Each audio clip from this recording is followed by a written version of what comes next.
Assalamualaikum warahmatullahi wabarakatuh. Sampurasun. Alhamdulillah, puji syukur kita panjatkan ke Allah Subhanahu wa taala bahwa siang ini kita bisa bertemu dan bertatap muka dalam acara insya Allah berkah. Terus di sini saya kasih waktu 20 menit. Sebetulnya masalah materi tadi sudah disampaikan semua. Masalah intoleransi, radikalisme, terorisme. Saya cuma ingin memperkenalkan diri saya sama bapak-bapak, ibu-ibu. Nanti mungkin kalau ada informasi dari bapak-bapak, ibu-ibu bisa ke saya.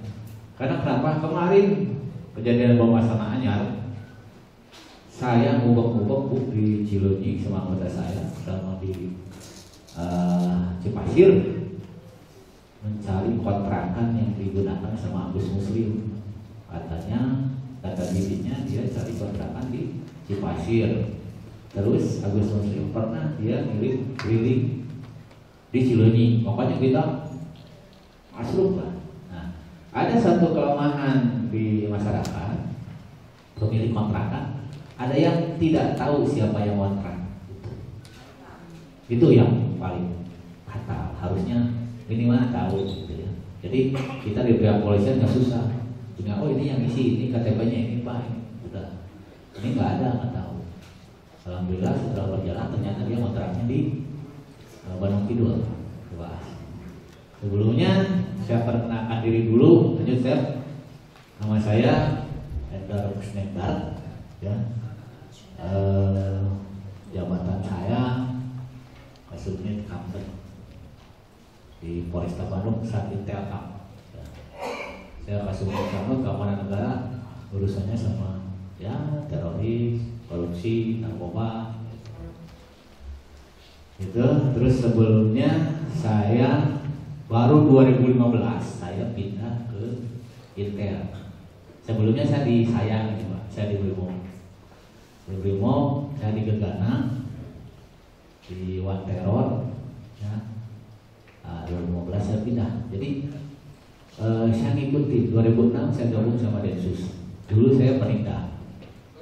Jadi dulu ada teroris, ada apa, kita tinggal masuk, hajar, tembak, udah. Kayak kasus ibu yang lihat di TV One ya sama Kang Ecep biasanya live gitu ya. Waktu di Cibanewah saya ikut eksekusi lah. Karena bukan eksekusi sih sebenarnya.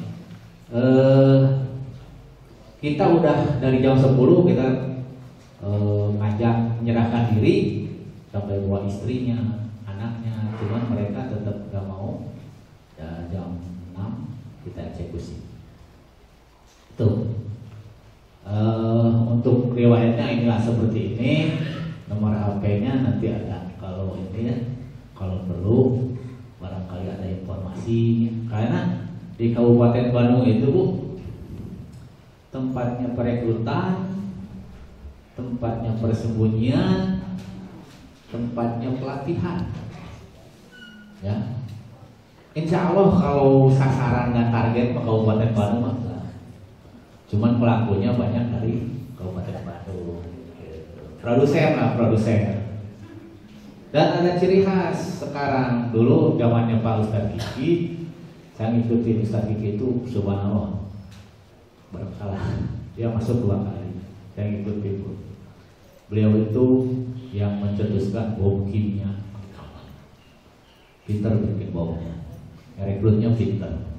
Sekarang beliau udah bikin 3 buku untuk menderadikalisasi yang lain. Ya. Banyak juga kalau ikuti perkembangan Cileunyi, biasanya di Manglayang bikin apa idan latihannya di Manglayang. Enggak di Ciwidey, belum di Tutasari. Itu terus untuk pelakunya banyak. Karena untuk materi saya men-breakdown aja, men-breakdown dari tadi Pak Satori kan secara global dari Jawa Barat ya, tingkat Jawa Barat. Nah kalau saya tingkat kabupaten aja yang kita kerjakan. Karena saya yakin ibu-ibunya sudah lapar dan belum sholat, jadi saya nggak akan lama. Oke lanjut Chef. Kita sepakati ya bahwa terorisme itu bukan Islam dan Islam bukan teroris. Ini bukan masalah agama, tapi masalah pemahaman yang salah. Itu ya, kita sepakati. Karena apa? Banyak ketika saya jadi narasumber, ada yang sensitif. Kenapa Islam selalu dipojokkan? Dari awal saya menyampaikan bahwa teroris bukan Islam dan Islam bukan teroris. Kenapa Islam selalu dipojokkan? Karena fakta bahwa pelaku teroris itu di KTP-nya Islam. Sebetulnya bukan masalah Islam. Ada kemarin yang di lapas di Lengkong, ada orang Kristen kasus teroris dihantamnya sama Undang-Undang Nomor 5 Tahun 2018 karena dia ngancam ngebom ke gereja. Padahal gereja dia sendiri pakai kardus, ini bom, padahal bukan bom, kena dia masuk. Ya. Terus di Papua itu KKW udah dinyatakan kelompok teroris, bukan orang Islam. Ya. Di Brazil Sandra Luminoso, di Jepang ada Falun Gong, terus di Myanmar ada orang Hindu. Jadi bukan masalah agama, ya, tapi masalah pemahaman yang salah. Tadi Ustaz Diki udah cerita banyak. Lanjut. Ini kenapa? Kalau setelah teroris tadi udah disampaikan sama Pak Riki Ganesha, udah ya, sama Pak Satori, Pak Iwan. Saya cuma mau flashback aja. Toleransi itu kenapa? Karena tadi sama Pak Ustadz Diki saya sepakat bahwa toleransi adalah akar dari radikalisme dan radikalisme adalah akar dari terorisme. Awalnya dari intoleransi. Waktu tahun 2021 awal kita menangkap yang kelompok FPI yang mau ngebom pipa gas Pertamina, pipa gas yang di Pangalengan tuh, yang itu awalnya dari intoleransi, belum dari teroris murni gitu. Kalau kita bilang teroris KW lah. Kenapa saya bilang KW? Karena kita belum ada surat penangkapan, dia udah nyerahin diri. Kalau teroris maka pengennya syahid, meninggal. Itu pernah kejadian, makanya ada jadi tahapannya intoleransi, radikalisme, terorisme. Saya sepakat sama Pak Ustadz ini. Lanjut ya. Radikalisme baca aja, dan sekarang kan teknologi udah maju ya. Ibu tinggal buka aja atau bapak tinggal buka di Google, udah jawabannya semua sama. Intoleransi, radikalisme, terorisme. Lanjut ya. Terorisme ini ya, terorisme jadi ending dari intoleransi, radikalisme, terorisme. Lanjut ya. Nah ini Indonesia di tengah-tengah tantangan global sekarang ini antara neoliberal, kapitalis, sosialis atau wajib Islam radikal. Ini Indonesia di tengah-tengah. Karena sayap kanan dan sayap kiri melakukan gerakan yang seimbang. Kalau ibu-ibu, bapak-bapak tahu ya. Sosialis, mereka ada gerakan dengan munculnya sosialis, terus ada anarko, ada acal.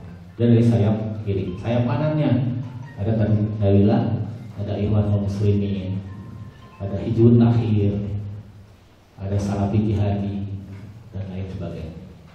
Ya, nah, mau dibawa kemana kita NKRI ini? Kalau kita tidak bisa membentengi diri sendiri dan keluarga, ya. Kenapa? Paparan radikalisme itu tidak melihat siapa. Ya, dari Polri banyak. Sofyan Sauri dulu ada anggota JI, Ustaz Sofyan Sauri. Sofyan Sauri itu, ya. Sofyan Sauri itu kebetulan ditinggal kan? Iya, dari satu angkatan 98 ya. Iya, Sofyan Sauri. Tara Bubun, angkatan saya yang meninggal di Afghanistan. Terus kemarin yang Polwan Maluku. Terus yang dari tentara Yulianto ada. Jadi tidak melihat siapa, jadi tergantung hati. Ya. Lanjut. Nah, ini di lapas sama dalam gerakan transnasional. Karena gerakan sekarang itu transnasional, bukan di kita aja. Kayak HTI kata Pak Iwan bilang, setiap negara ada Hizbut Tahrir ya, pergerakannya. ISIS ada setiap negara. Ya. Lanjut saja. Nah ini radikalisme itu ada radikal yang sifatnya statis, yang radikalisme destruktif. Ya. Radikalisme statis hanya pemikiran aja, bersifat gagasan. Ya. Kalau radikalisme destruktif, dia udah melakukan amalia. Jelas. Lanjut saja. Nah ini tingkatannya tipe tertentu kelompok radikal, ada radikal gagasan, radikal milisi, radikal separatis, radikal feminisme, radikal yang lainnya, serta radikal terorisme. Itu ya, ada tingkatan-tingkatannya.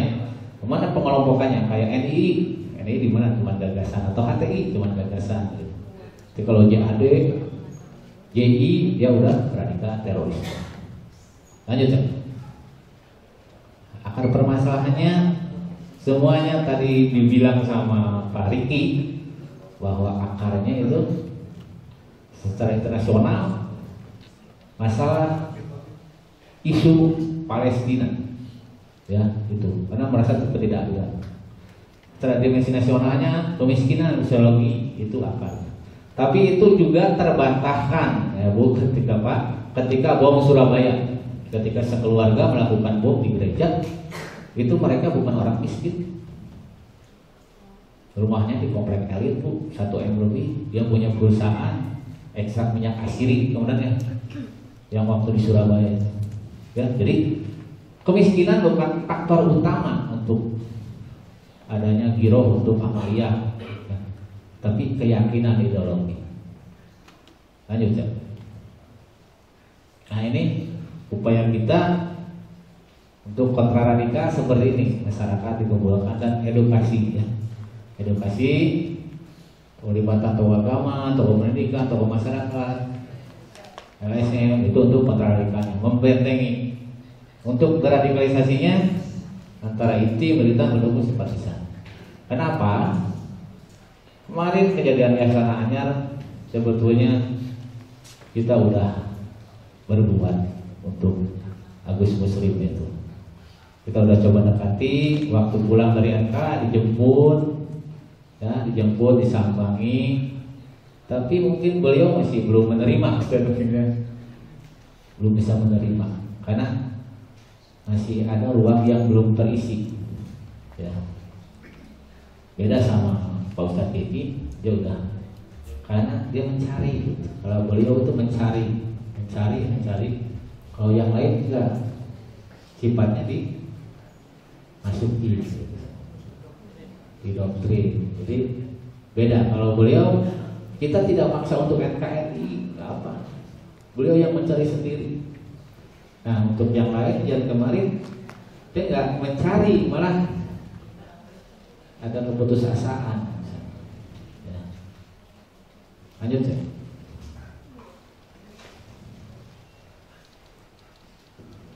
Selesai. Ya. Selesai. Karena kita waktunya makan, waktunya sholat. Ya, itu. Mungkin itu aja yang bisa saya sampaikan. Kalau mungkin ada perlu ke saya, nanti nomornya ada di itu. Ya. Nah, sekecil apapun informasi sangat berharga bagi kami. Itu. Wabillahi taufiq wal hidayah. Wassalamualaikum warahmatullahi wabarakatuh. Waalaikumsalam warahmatullahi wabarakatuh.